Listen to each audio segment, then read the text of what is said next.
देखिए, लड़ाई मुकदमे को लेकर नहीं है, लड़ाई उस व्यवस्था को लेकर है जो व्यवस्था सिर्फ विपिन पांडे के लिए अलग की गई। आखिर नैनीताल पुलिस को विपिन पांडे से ऐसी क्या दिक्कत है, ऐसी क्या मजबूरी है कि विपिन पांडे उनकी नजरों पर टिका हुआ है। एसएसपी द्वारा मेरे पति के खिलाफ बिना जांच पड़ताल किए झूठा मुकदमा 2 घंटे के अंदर दर्ज हो जाता है। हल्द्वानी में इतने कांड होते हैं, उसमें तो ये किसी पे मुकदमा दर्ज नहीं करते हैं।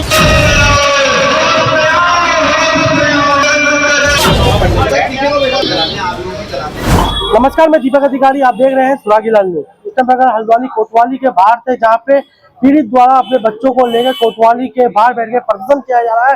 देख सकते हैं अपने छोटे छोटे बच्चों को लेकर पीड़ित यहाँ पर आया है। इसका एक ही चीज कहना है कि जो झूठे मुकदमे इसके ऊपर लगाए गए हैं उसको हटाया जाए और उन मुकदमों की जांच की जाए। लगातार जो पीड़ित परिवार यहाँ पर बैठा है, इससे पहले मुखानी थाने पे इनके द्वारा घेराव किया गया था। आज कोतवाली के बाहर से एसएसपी का यहाँ पे घेराव है, लेकिन एसएसपी साहब है वो आए नहीं, पहुंचे नहीं यहाँ पे। और जो पुलिस के आला जो अधिकारी है वो यहाँ पर मौके यहाँ पे जो पीड़ित परिवार के जो लोग हैं उनसे बात करते हैं। भाई साहब, जिस तरह से आप आज से एक दिन पूर्व भी आपने मुखानी थाने का घेराव किया था, अपनी बातों को लेकर वहाँ पे बात की थी, आज दोबारा आपने एसएसपी कार्यालय के बाहर से घेराव करा है, क्या ये पूरा मामला? देखिए, लड़ाई मुकदमे को लेकर नहीं है, लड़ाई उस व्यवस्था को लेकर है जो व्यवस्था सिर्फ विपिन पांडे के लिए अलग की गई।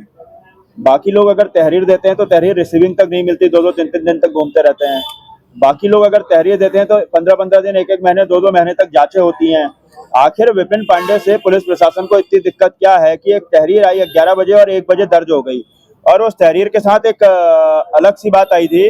उसकी जो मेडिकल रिपोर्ट आई थी, उस मेडिकल रिपोर्ट में कहीं पर भी फ्रैक्चर की बात उसमें नहीं आई है, उसके एक्सरे में नहीं आई है, लेकिन फिर भी पुलिस प्रशासन द्वारा फ्रैक्चर का मुकदमा दर्ज किया गया। आखिर नैनीताल पुलिस को विपिन पांडे से ऐसी क्या दिक्कत है, ऐसी क्या मजबूरी है कि विपिन पांडे उनकी नजरों पर टिका हुआ है कि एक दो मामले और हर जगह उन्होंने झूठा मुकदमा विपिन पांडे पर किया हुआ है। देखिए, क्या है कि मेरे द्वारा क्षेत्र में हमेशा अवैध शराब, क्षेत्र में जो नशे का कारोबार हो रहा है, जो क्षेत्र में जुआ चल रहा है, 4-5 बड़े ठिकाने ऐसे हैं जहां पुलिस प्रशासन उनसे वसूली करता है और बड़े जुए का संचालन करने देता है। ऐसे जो 5 क्षेत्र हैं वो मैंने उनके नाम भी सोशल मीडिया पर लिखे। इन सब चीजों के बाद ऐसे कई बार, ये पहली बार नहीं है, इससे पहले जब प्रमोद पाठक जी होते थे तो प्रमोद पाठक जी के समय पर कुछ चीजें लगाम लगी थी। उस लगाम के बाद आज तक कोई भी क्षेत्र में खुलेआम सारी चीजों का कारोबार हो रहा है। मैं यहाँ आप लोगों से मीडिया से कहता हूँ तो 4 दिन 5 दिन बंद हो जाता है, बस इतना है। आज से एक दिन पूर्व जो भाजपा के कारणों विधायक बंशीधर भगत है वो भी कोतवाली के बाहर से प्रदर्शन करते हैं। उनका वीडियो एक तेजी से वायरल होता है, जिसमें उनके द्वारा स्वयं कहा जा रहा था कि पुलिस द्वारा नशे को रोका, इसमें शराब लगा धड़ल्ले से बिक जाए, लेकिन पुलिस कहीं ना कहीं इन सबसे बचते बने। तो यहाँ तक का जो पुलिस के आला अधिकारी इस सारे प्रकरण में वो अपनी बाइट, अपना वर्जन देने से भी इनकार कर रहे हैं। किस तरह देखते हैं, क्योंकि नशे को लेकर लगातार आपने कई तहरीरें दी, कई वीडियो दे दी, लेकिन आज स्थिति जो कि क्यों है? मेरे ऊपर 2012 में एक मुकदमा लगा था। उस मुकदमे में जगदीश भंडारी एएसपी हल्द्वानी हुआ करते थे, एसपी सिटी हल्द्वानी थे, मुझे अभी भी याद है। राजेंद्र सिंह बिष्ट वहाँ चौकी इंचार्ज हुआ करते थे। उस समय भी मेरे द्वारा लामाचौड़ क्षेत्र में नशे की एक वीडियो क्लिप बनाकर दी गई थी, जिससे पुलिस बौखला गई थी।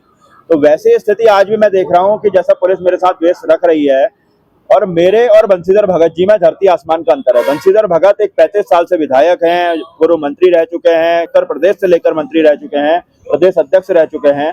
अगर वो भी सिर्फ शिकायत कर रहे हैं तो फिर विपिन पांडे की शिकायत कहाँ सुनी जाएगी? तो देखा आपने किस तरह से जो विपिन पांडे अपने छोटे छोटे बच्चों को लेकर बैठे हुए हैं, और उनकी धर्मपत्नी भी यहाँ पर बैठे, उनके छोटे छोटे बच्चे बैठे हैं। मैडम यहाँ पर बैठे हैं, उनसे ही बात करते हैं।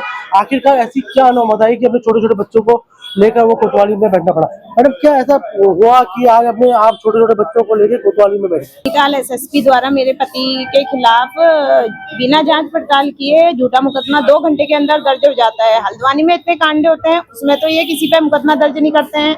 निर्दोषों को अपराधी बनाने का काम ये नैनीताल पुलिस कर रही है और अपराधों को बढ़ावा देना इनका काम है। मेरे पति हमेशा समाज में हो रहे अवैध शराब है, स्मैक के खिलाफ आवाज उठाते हुए आए हैं, और जो ये नहीं चाहते हैं, क्योंकि इनसे इनकी रोजी रोटी चलती है। अगर कोई नशे के खिलाफ या स्मैक के खिलाफ आवाज उठाएगा, सामाजिक कार्यों के खिलाफ हो रहे अवैध कार्यों के खिलाफ आवाज उठाएगा, तो उसको ये मतलब उस पर झूठे मुकदमे कर देते हैं। और हल्द्वानी में इतने कांड होते हैं, उस पर इनका कोई मुकदमा नहीं दर्ज होता है बिना जांच पड़ताल किए। तो देखा आपने किस तरह जो पीड़ित जो परिवार है वो यहाँ पे पहुंचा है, और उसको लेकर लगातार अपनी गुहार लगाई जा रही है, जिसके बाद कहीं ना कहीं प्रशासन पे भी अब सवाल उठते नजर आते हैं। जिस तरह से नशे का कारोबार धड़ल्ले से बढ़ रहा है, जिसको लेकर मुख्यमंत्री पुष्कर सिंह धामी स्वयं कहते हैं नशा मुक्त उत्तराखंड करना है। दीपक अधिकारी, सुरागी लाल के लिए हल्द्वानी।